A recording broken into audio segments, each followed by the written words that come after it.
It takes all of us to come together to kill a giant.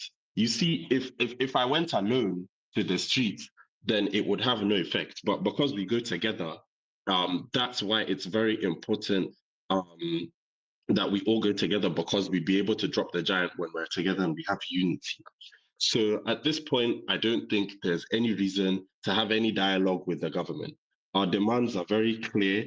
What we want to do is very clear. I don't think we need to talk to them about anything. What we need to start pushing for, and I know this has been repeated by a few people, but I don't think it's loud enough. We need them to reconstitute the IEBC. And I feel like that campaign needs to be pushed between when Ruto said he'd do it and the time that it will expire for his time to do it. He said 10 days. In my head, I said maybe he meant 10 working days. 10 working days will be the 18th of July. I feel like between now and the 18th of July, it should be everybody's business to push the hashtag to reconstitute the IEBC. And all MPs will go home, all of them, because all of them have been complacent one way or another to the problems that we are facing now. We shall not spare anybody. Cabinet secretaries are pretending that, oh, they're on our side. That is fine. In fact, we'll accept help from anybody who is willing to give us help within the mandate of the Constitution. Because, in fact, them now doing their job or pretending to do their job is not helping us. That's just them doing their job according to what they're supposed to do in the Constitution. So if they decide that they want to start doing their job how it's supposed to be done, no problem. We shall encourage them to do their job. But let them not think because they've started doing their job that we shall spare them. The road to redemption is a long one, and nobody is undeserving of redemption. But just because you've been redeemed does not mean that you shall be returned to the place where you were. Let me break that down. That means that these MPs and people who want to pretend that they're on our side, they can do what they're supposed to do, which they should have been doing for a long time. But just because they've done it does not mean we shall spare them. They must be punished. And their punishment, in my eyes, it should be they should never see a position of power ever again, if you ask me. I think that's debatable for others, but I think it's also clear as to why I'm picking that point. Anyway, that's all I had to say. I just want to encourage people to keep applying the pressure, keep doing what you can from where you are. You know, if you're abroad, if you're in Kenya, if you can go for protest, if you can't go for protest, just make sure that you're doing something to contribute towards the movement. And when the smoke clears, we shall also come for those who are on the wrong side of history. Yeah. Oliver, before you All right. go, Thank you. can you hear me? Yeah, I Okay, so can let hear me you. ask you. Wait, you're still in the UK, yeah? Yeah, I'm Did still you in guys England. protest in any way? Like, did you go to the whatever's the embassies? So in England, we've had two Mm-hmm. protests. Here, unfortunately, protests work a bit differently. We can't just wake up and go to the streets the way our lovely constitution in Kenya allows.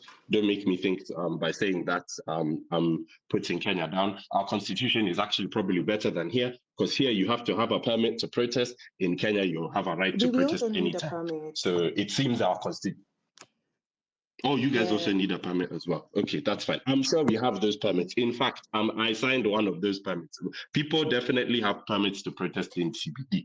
But yeah, we need a permit here Mm-hmm. as well. So we got a permit and we protest on Tuesday last week and Thursday as well. We're planning to have another protest here on Saturday.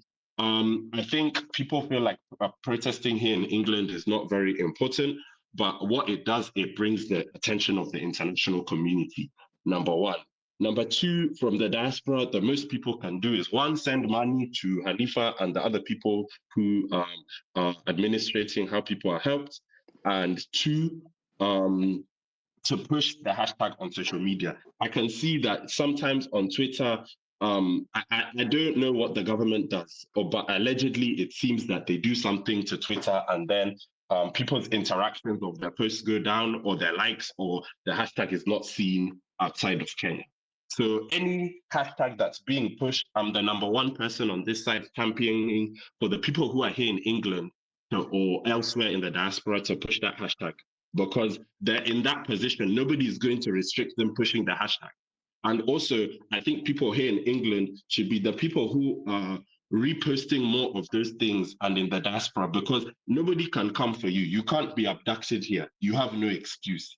For me, everything that I do, now I put my country first because when I remember somebody who went to the streets and got shot or somebody who got abducted, those stories of abduction, I started hearing them very early.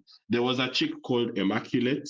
She was abducted. And yesterday, she's that mama who had that who was being asked, "Oh, what are you doing here?" And she's saying, "Oh, I've come to protect people's businesses." That girl was abducted, and she was one of the first people to be abducted. And as soon as she came back, she came and told her story on the space. And I don't think people put into perspective how brave that was. And not knowing other people are being abducted, she must have been so scared. So there's people who have put much more on the line than us who are here on the other side. So it's our job to do everything to support you guys on the ground.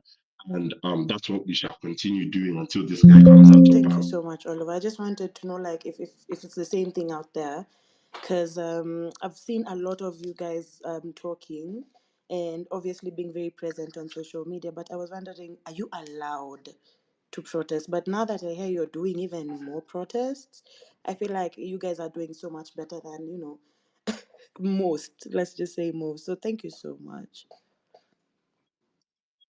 Thank you. Thank you, Declan. That was a wonderful submission. We'll go to Jacob, and then Mariam, then Harriet. Please keep it short and sweet. We'll start winding up soon.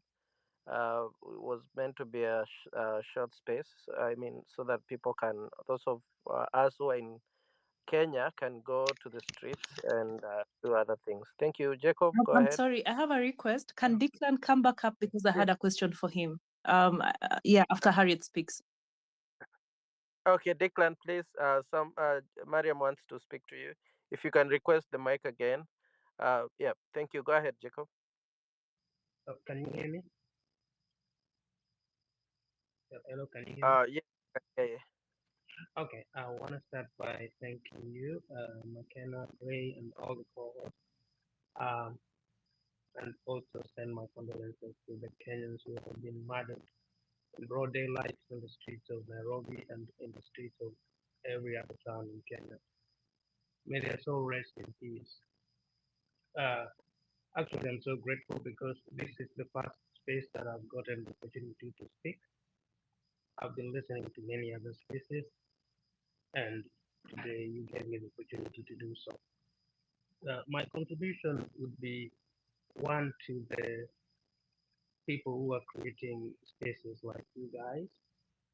You are doing a great job, and this is your contribution to the revolution. My one question that I would like to be answered after I finish talking is there a way you guys can be able to collaborate among the people who are hosting spaces? Because there's one specific space that is always hosted on the Manda days by one Kibe. I've been on that space today, was the second time. It's always hosted the entire time people are going for protests, and all they talk about is himself, and I don't know his motive. And today I was in that space, and one of the contributors by the name Edna pinned him down, and he could not say anything. Another contributor told him, "Which side are you?" He was not able to answer that. So I think it's a distraction, and I'm just asking you guys if you can authenticate. Like I know McKenna's been there in the spaces I am. Gray, I've seen you so many times, so we know which spaces to go and which spaces not to go. Or if we go to a space like that of Kibe, we just call him out and leave the space because they're distractors and they take people's time for no reason. I don't think that's a good contribution to the revolution. So I'm putting this back to you guys. If there's something you guys can do so that we know. If McKenna is hosting, I know McKenna is on our side. Gray is there, Gray is on our side. If Hillary is hosting, I know that's somebody who's speaking to the revolution. So, and also another thing I want to request of you guys who have been hosting the spaces, this is our voice.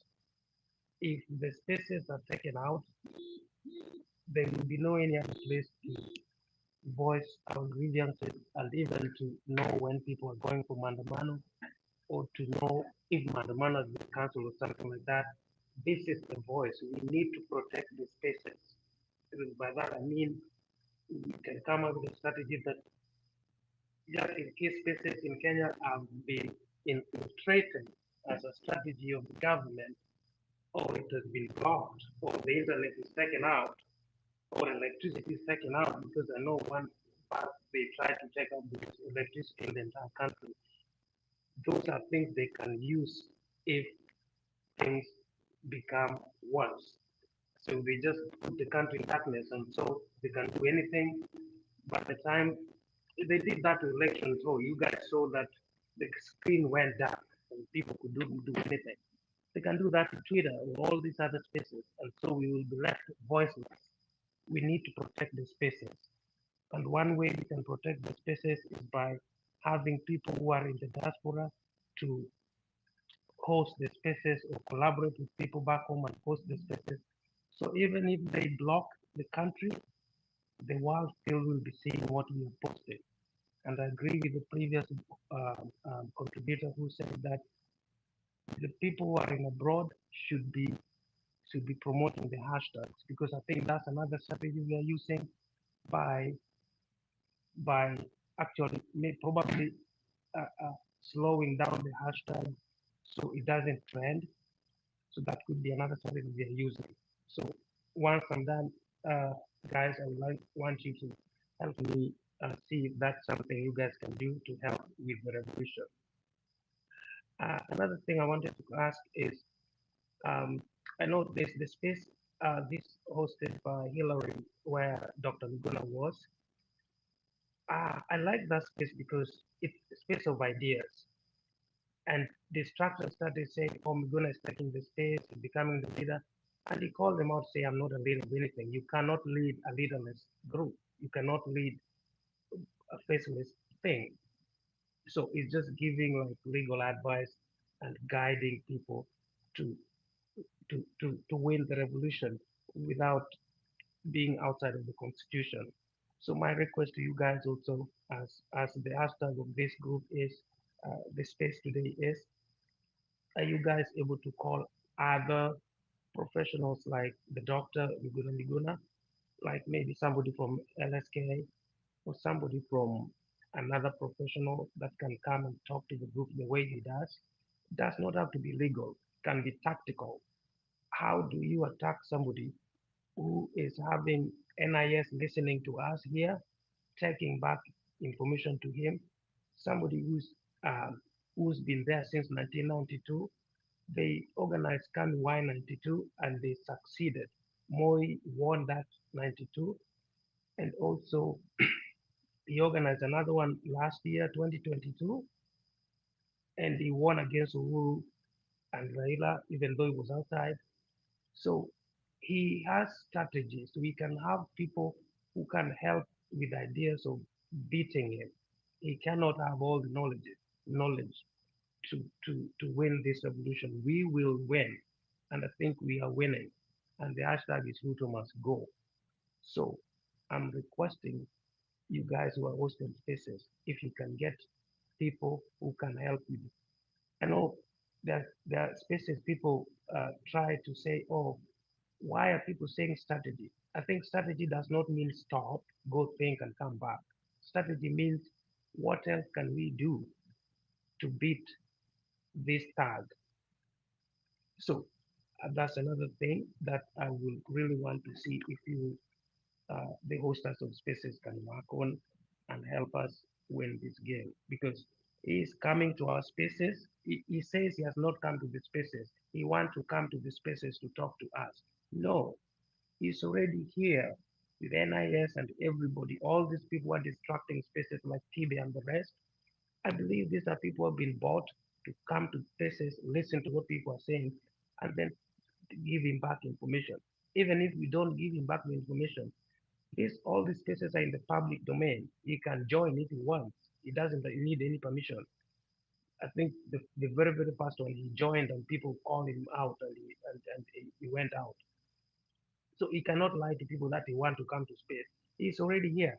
He probably is listening to all the spaces using a dummy account or account of his children or something.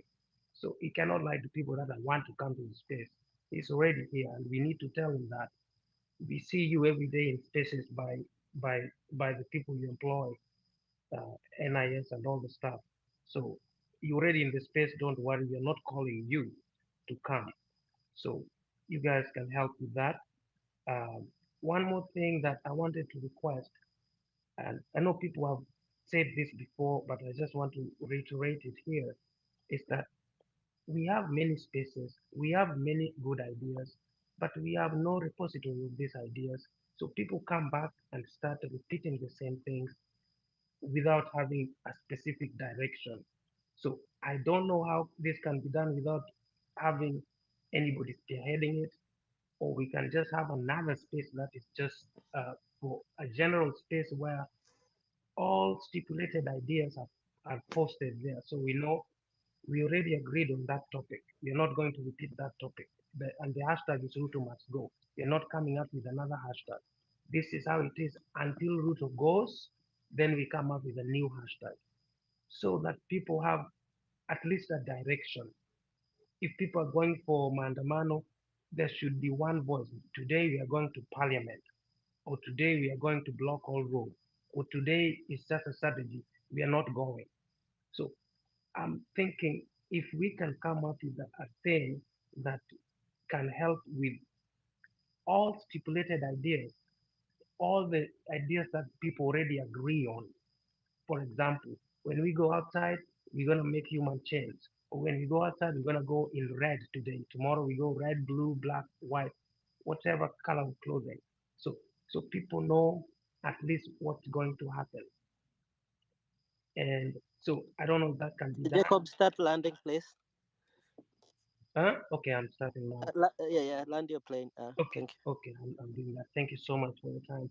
And so finally, as part of the strategy, I know there are many people who have been with Ruto since when he started. And like the people who was with YK92, people who can come and give us a little dirt about him, because Who supported the finance bill. However, what we need to remember is this properly happening while getting into supporting this finance bill. Some people were supporting it because their MPs contributed to their church. Some people were supporting it because they followed their MPs like God.